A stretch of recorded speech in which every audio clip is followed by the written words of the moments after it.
Jean chapitre 14, verset 6. Jésus lui dit, « Je suis le chemin, la vérité et la vie. Nul ne vient au Père que par moi. » Nous avons commencé un long voyage de cette « Je suis » de Jésus dans l'évangile de Jean. Nous sommes maintenant au 6e dimanche aujourd'hui.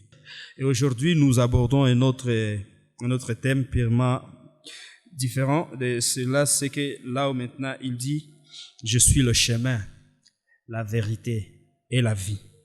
Cette déclaration, Jésus n'est pas seulement venu et dire aux amis, mais écoutez, je suis le chemin, la vérité et la vie. Non, ça fait suite à des échanges, des conversations, des enseignements que Jésus tenait avec ses disciples. Et depuis un temps, Jésus disait qu'il allait rentrer au Père. Il allait rentrer au ciel, d'où il était venu. Et j'ai l'impression que la plupart des fois, Jésus communiquait des choses que les disciples ne comprenaient pas.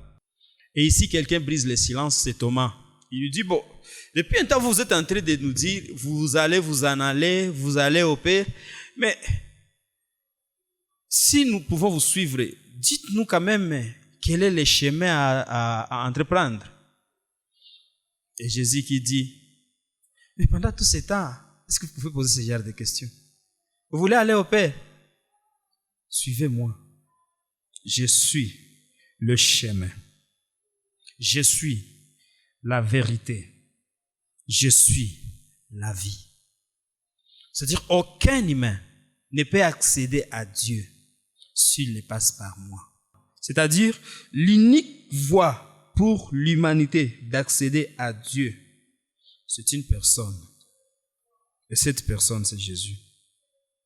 L'unique vérité qui nous affranchit du joug du péché, qui nous affranchit des liens ou du poids de la loi, c'est une personne. Et cette personne, c'est Jésus. Nous parlons d'une personne. Nous ne parlons pas ni d'une pensée, ni d'un principe, ni d'une philosophie. Il s'agit d'une personne en question ici.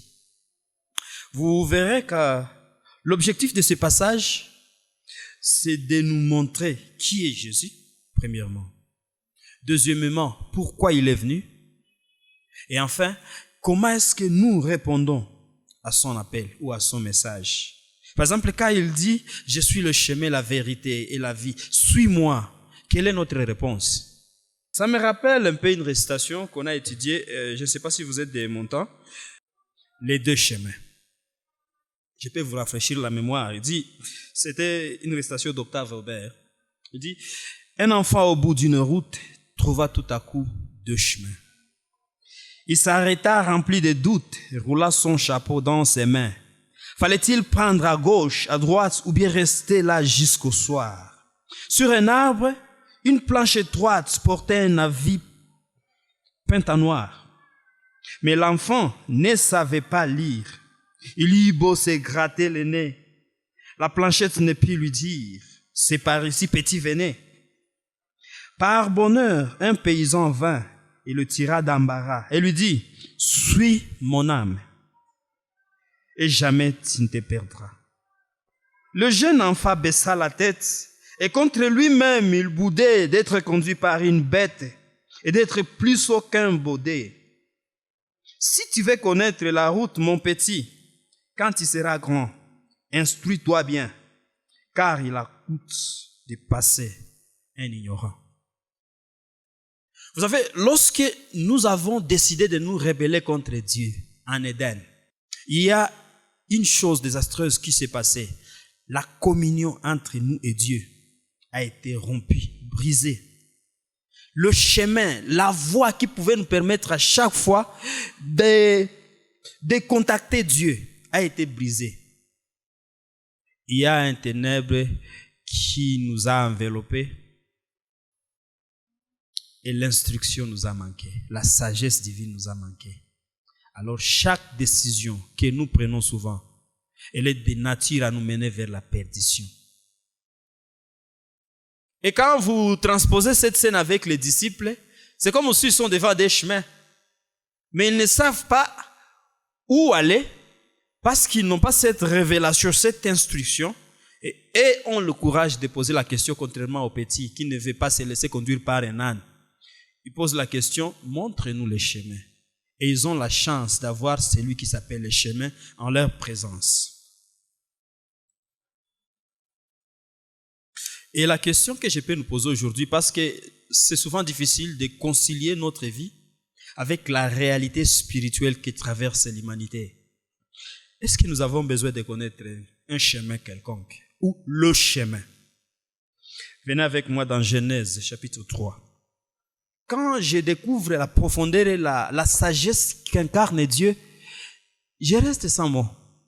C'est-à-dire, au même moment, Adam a décidé de désobéir Dieu, de se rebeller contre Dieu. Dans le jardin là, où il choisit l'arbre de la connaissance du bien et du mal. À côté, il y avait la solution. Parce que l'arbre de la connaissance du bien et du mal a mené à la mort. Et Adam, au même moment qu'il a péché, il est mort spirituellement. Sa relation avec Dieu a été brisée. Il ne pouvait pas savoir la voie qui le mène vers Dieu. Et qu'est-ce que Dieu veut? Dieu savait que l'intention maintenant, Adam était conscient qu'il a péché et qu'il n'est pas en communion avec Dieu. Il devait chercher la vie. Dieu anticipe. Il bloque le chemin qui mène vers la vie. Parce que ce n'est pas moi qui le dis, le verset 24 dit, pour qu'il n'aille pas vers l'arbre de vie et qu'il ne vive. Il y a une chose que Dieu ne voulait pas, peut-être, vous n'êtes pas habitué de l'entendre. Dieu ne voulait pas que vous ayez la vie éternelle tout en état de pécheurs et ses ennemis.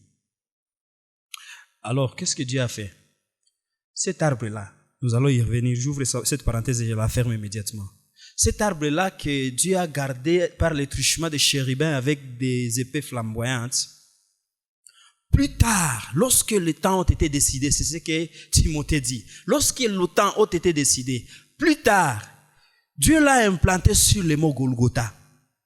Et cette vie qu'Adam allait consommer et demeurer un rebelle devant Dieu, Dieu l'a planté sur l'arbre de Golgotha.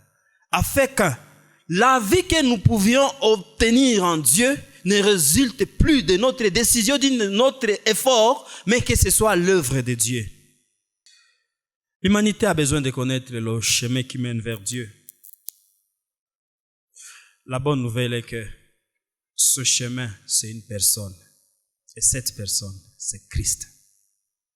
Jésus dit, je suis la vérité. Mais Dieu, lui, va très loin. Quand vous voulez connaître la vérité, Dieu vous pointe une personne. Parce que si Jésus n'était pas la vérité, il allait dire, j'ai la vérité. Je connais la vérité. Mais il n'a pas dit ça. Il a dit, je suis la vérité. Et lorsque Jésus parle de la vérité, il fait référence à la parole de Dieu. Nous avons lu ensemble Jean chapitre 1, verset 1 à 5. Au commencement était la parole était avec Dieu, la parole était Dieu. Comment nous savons que la parole de Dieu est vérité?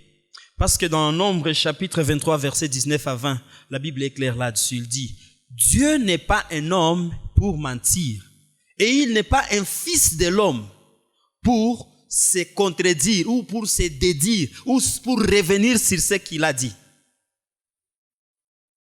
Alors là, ça fonde notre foi et notre conviction sur la véracité de la parole de Dieu. Et cette vérité est éternelle. C'est-à-dire, la vérité de Dieu ne change pas selon les humeurs. Ça ne change pas selon les circonstances et ça ne change pas selon les générations. S'il a dit telle chose est péché, et ça reste péché. S'il a dit qu'il a sauvé gratuitement, et le salut reste gratuit, n'en déplaise à ceux qui en font un faux de commerce. Je suis le chemin, je suis la vérité, je suis la vie. Lorsque Jésus parle de la vie, il parle de la vie éternelle. Il ne parle pas de la vie éphémère. Quand Jésus, lui, nous parle de la vie, comprenez que lorsqu'il était sur terre, c'était l'éternité qui est venue s'incarner dans le temps. Et quand il parle de la vie, il parle de lui, de son éternité qu'il nous offre. Et ça, c'est très fondamental sur la foi chrétienne. C'est-à-dire, quand on vous offre la vie éternelle, nous ne sommes plus comme le monde où quand vous mourrez, c'est fini pour vous, mangez, buvez, demain vous mourrez. Non.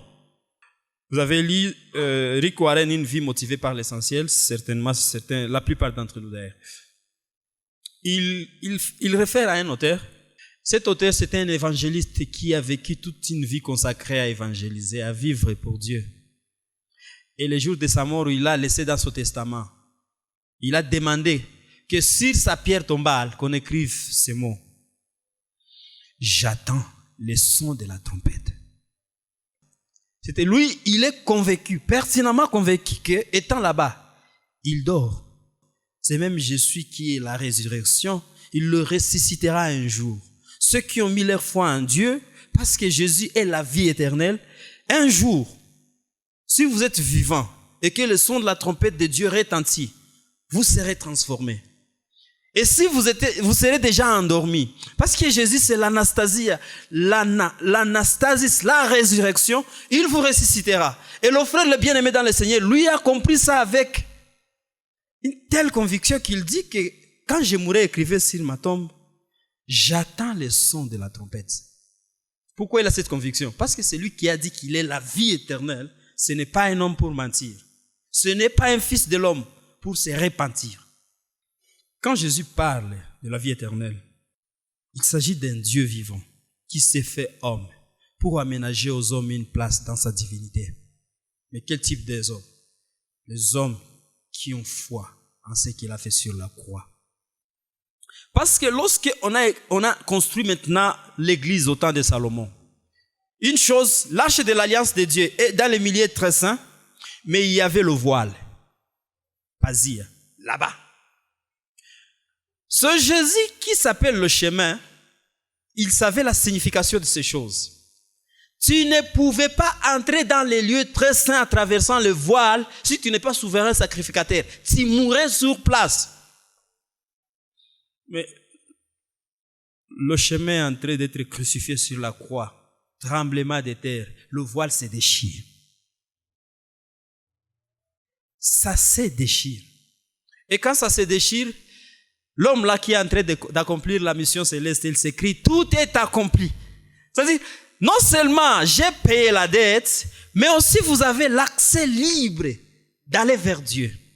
Vous pouvez maintenant accéder au trône de Dieu. Vous pouvez accéder au lieu très saint de Dieu. Vous pouvez accéder au tabernacle de Dieu. Parce que j'ai ouvert la voie. Et la personne qui a ouvert la voie, il s'appelle le chemin. Au même moment qu'il est en train d'ouvrir la voie, il est en train de donner sa vie sur Golgotha. Parce que quiconque fait confiance à ce sang qui est en train de couler, il accède à cette vie. C'est ça la vérité biblique. Nous pouvons accéder à Dieu par le moyen de la foi.